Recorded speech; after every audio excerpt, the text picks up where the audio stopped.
So I've got this little bucket up here, and I want you to imagine that this is our bucket of hope. And I want to ask you this question today. How full is your hope bucket? If this represents the hope in your heart, the hope that you have stirred up in your soul, how full is your hope bucket? Is it brimming to the top? Is it about midway? Or is it on empty? How full is your hope bucket? Now, many people in our day and age, their hope bucket is empty. In fact, a psychiatrist by the name of Aaron Quixote wrote an article called Dying of Despair. And he was looking into how there's a rise in our country of suicides and there's a rise of drug overdoses.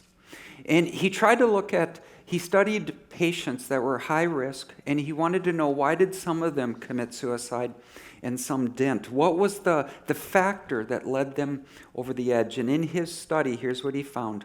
Over a 10-year span, it turns out that the one factor most strongly predictive of suicide is not how sick the person is, not how many symptoms he exhibits, nor how much physical pain he is suffering, nor whether he is rich or poor. The most dangerous factor is a person's sense of hopelessness.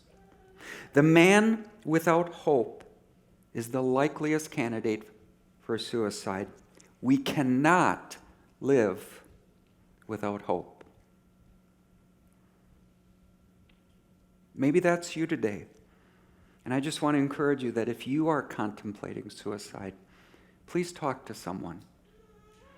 Don't suffer in silence. Please talk to someone. It's okay not to be okay. Just don't be not okay alone. Talk to someone. How full is your hope bucket? You know, hope is to our spirit what oxygen is to our body. Could you imagine a person trying to live without oxygen? No way. It's impossible, right? Hope is to your spirit what oxygen is to your body. Without hope, our spirit dies. In fact, the Bible says it this way: hope deferred makes the heart sick. Now, when it's talking about the heart there, it's not talking about our physical organ. It's talking about our mind and our emotions. In other words, when our hope bucket is empty, our insides are sick. Are your insides sick today because your hope bucket is on empty? Where have you lost hope? Maybe you've tried to make things better and it just seems like no matter what you try, it just doesn't make any difference. And you have lost hope. Well, a group of people who are wrestling with hopelessness could be found in the book of Isaiah. And today our text is found in Isaiah chapter 9. And this text was written about 700 years before the birth of Christ. And in Isaiah 9:1, it says, "Nevertheless, there'll be no more gloom for those who were in distress." So Isaiah is painting a vision of hope for this people. Someone has said that a leader is a dealer in hope. And he's painting a vision of hope for these people. He's saying one day there'll be no more gloom for those who were in distress. Notice he says those who were in distress. So what he's saying is that there will be a day when there's no more distress. So when he's writing to them, they're in distress. They're in gloom. Do you see that? Verse 2. "In the past he humbled the land of Zebulun and the land of Naphtali. But in the future he will honor Galilee of the nations, by the way of the sea beyond the Jordan. The people walking in the darkness have seen a great light. On those living in the land of deep darkness, a light has dawned." So these people are in darkness. But one day, a light will come. And do you know who he's referring to? He's referring to Jesus. In fact, think about how the Bible describes Jesus. In John 1:9, talking of Jesus, it says, "The true light that gives life to everyone is coming into the world." This is how Jesus described himself. "I'm the light of the world. Whoever follows me will never walk in darkness, but will have the light of life." So this group of people who are in darkness, who are in distress, Isaiah is pointing a vision that one day this light will shine. Maybe you're in a work environment that is very dark, and you think, well, I just need to get out of here. Maybe. Or maybe God wants you to reflect his light in that dark place. You ever thought about that? Maybe he has you there strategically to reflect his light into that dark place. So if we keep reading in verse 6, it says, "For to us a child is born, to us a son is given, and the government will be on his shoulders, and he will be called Wonderful Counselor, Mighty God, Everlasting Father, Prince of Peace. Of the greatness of his government and peace there'll be no end. He will reign on David's throne and over his kingdom, establishing and upholding it with justice and righteousness from that time on forever. And the zeal of the Lord Almighty will accomplish this." So get the picture. Isaiah is talking to a group of people who are in distress. They're in darkness. And he's saying, you can have hope. He's giving them hope for a better tomorrow. And what is the reason for that hope? A child will be born. And he will be called Wonderful Counselor, Prince of Peace, Mighty God, Everlasting Father. Do you see how he's getting them to anticipate that one day a child will be born? He's getting them to have a sense of hope, a sense of anticipation, and an eagerness for the Messiah to come. You know, when I think about this, I think about what the night before Christmas was like for me as a child. Let's just say I had a hard time getting to sleep. Do you know what I mean? You're sitting there and you're thinking, what's under the tree for me? I talked to a young person this morning. I said, what do you look forward to the most at Christmas? And this young girl said, Jesus. I would have said presents. She's much further ahead than me. But so the night before Christmas, I'm like having a hard time sleeping because I'm wondering what's under the tree for me. I'm like, oh, maybe mom and dad got me a $6 million man. Does anyone remember him? You're aging yourself a little bit there. A Rubik Cube or some new parachute pants. How many of you remember parachute pants? How many of you have never heard of parachute pants? How many of you want to forget parachute pants? Yes, okay. But you're sitting there and you're like, what's under the tree? There's this sense of anticipation. So the next morning, it's like 3 a.m, and all of a sudden I'm a morning person. I'm like, Mom and Dad, get up. I figured, the sooner we get up, the sooner we could open presents. But my mom was very wise. She would use this strategically. She'd say, okay, Steve, we can open presents as soon as you shovel the driveway, clean the house, and institute world peace. And so I would get to work and do all this stuff, but there was a sense of anticipation. There's a sense of hope. There was a sense of longing and waiting. And if you need a dose of hope today, if you need a fresh dose of hope, you're in the right season. Because we are in a season called Advent. And did you know that the word Advent means coming or arrival? It's a season of expectation. It's a season of waiting, anticipating, and longing. In fact, someone has said, Advent offers us the opportunity to share in the ancient longing for the coming of the Messiah, to celebrate his birth, and to be alert for his second coming. And I don't know what you're going through today. Maybe there's an area in your life you've lost hope. Maybe you and your spouse are drifting further and further apart, and you've lost hope of coming back together. Maybe you've lost hope because one of your children are making choices that you just don't understand. You're like, Steve, I didn't raise them this way, and yet they're making choices. Maybe it's you see the way our country is going, and you've just lost hope. And I just want to say that if that's you today, I want to just encourage you to join in with the ancient Israelites who longed for a day when this child would be born. And this child would be light in the darkness. What I'm trying to say today is that there's reason for hope.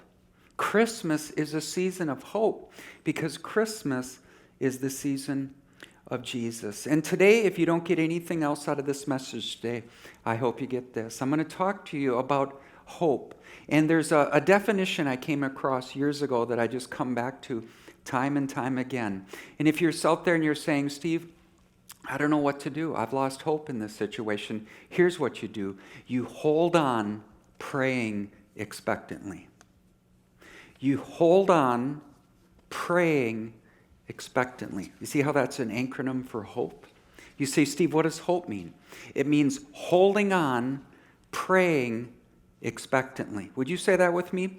Hold on, praying expectantly. Let's say it again.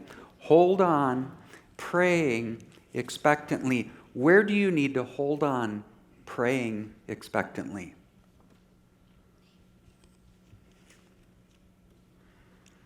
First of all, it's about holding on. I mean, sometimes faith is just holding on and refusing to quit. Don't become weary in doing good, for at the proper time you will reap a harvest if you don't give up. Maybe God brought you here today to say, don't you do it. Don't you quit. There's a poem that I came across years ago that I love. It says, when things go wrong, as they sometimes will, when the road you're trudging seems all uphill, when the funds are low and the debts are high, and you want to smile but you have to sigh, when care is pressing you down a bit, rest if you must, but don't you quit. Life is weird with its twists and turns, as every one of us sometimes learns. And many a failure turns about when he might have won had he stuck it out. Don't give up though the pace seems slow. You may succeed with another blow. Success is failure turned inside out, the silver tint to the clouds of doubt. And you never can tell how close you are. It may be near when it seems so far. So stick to the fight when you're hardest hit. It's when things seem worst that you must not quit. Is God telling you today to hang in there? Is God telling you to go the distance? To go another mile? Sometimes it's just persistence. It's saying, I don't know of any reason to keep going, but I'm just going to keep going because I'm holding on to Jesus. And that's important. See, hope is holding on, praying expectantly. It's holding on to who? It's holding on to Jesus, or maybe a better way to say it is, he's holding on to you. And it's holding on, praying expectantly. It's praying. Maybe you've been given bad news by the doctors lately, and there's not much hope. But I just want to encourage you, God is speaking to you today, and he's saying, hold on, praying expectantly. Now notice that word expectantly. We hold on, praying expectantly. Now why do we have expectations? For unto us a child is born. Wonderful Counselor, Prince of Peace, Mighty God, Everlasting Father. Now, speaking of expectancy, I love this definition of hope in the Holman Bible Dictionary. It says that hope is trustful expectation. I love that. It's trustful expectation, particularly with reference to the fulfillment of God's promises.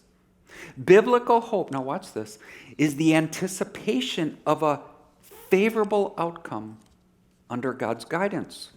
More specifically, hope is the confidence that what God has done for us in the past guarantees our participation in what God will do in the future. My prayer today is that God would give some of us today a fresh dose of hope. And that hope would not be in the economy. That hope would not be in another person. That hope would be for to us a child is born. Christmas is the season of hope because Christmas is the season of Jesus. Where do you need to hold on, praying expectantly? Why do we hold on praying expectantly? Why do we keep on keeping on? Why do we go another round? For to us a child is born. To us a son is given, and the government will be on his shoulders, and he will be called Wonderful Counselor, Mighty God, Everlasting Father, Prince of Peace. Where in your life do you need to hold on, praying expectantly? I think about David. David went through some very difficult times, and in the passage I'm about to read to you, he was being insulted, he was being mocked. In fact, he was the object of citywide gossip. Now, could you imagine if all of Byron and Casson and Manorville and Rochester or whatever town you're watching from today, could you imagine if the whole city was just gossiping about you? Or maybe everyone online was gossiping about you? That's what David was going through. But how did he respond?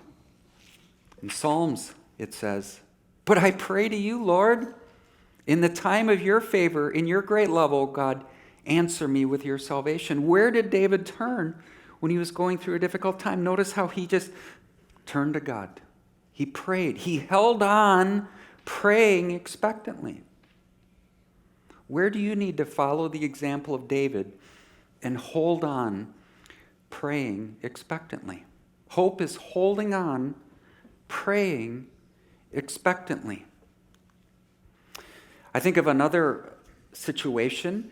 The sun is bouncing off the water, and there's a group of people, there's a crowd around Jesus, and a synagogue leader named Jairus comes up to Jesus and says, "My daughter is dying." He says, "My little daughter is dying. Please come and put your hand on her so she'll be healed and live." Now, could you imagine being in his shoes? You don't want to imagine that your child is dying. But notice where he puts his hope. He puts his hope in Jesus. And then the situation appears to go from bad to worse. The daughter dies. But notice what Jesus says. Notice how Jesus responds. He says, "Don't be afraid, just believe." Don't be afraid. I've been told that over 360 times in the Bible it says, "Fear not." God has not given us the spirit of fear. Fear doesn't come from the Lord. He's given us a spirit of power, love, and a sound mind. Don't be afraid. Switch channels. When you're afraid, switch channels. Don't be afraid. Believe. Believe in who? Believe in Jesus. Now, if you read the rest of the story, that young lady is raised from the dead, and we know that doesn't always happen. But again, I want you to notice how Jairus held on, praying expectantly. Where do you need to follow his example and hold on, praying expectantly?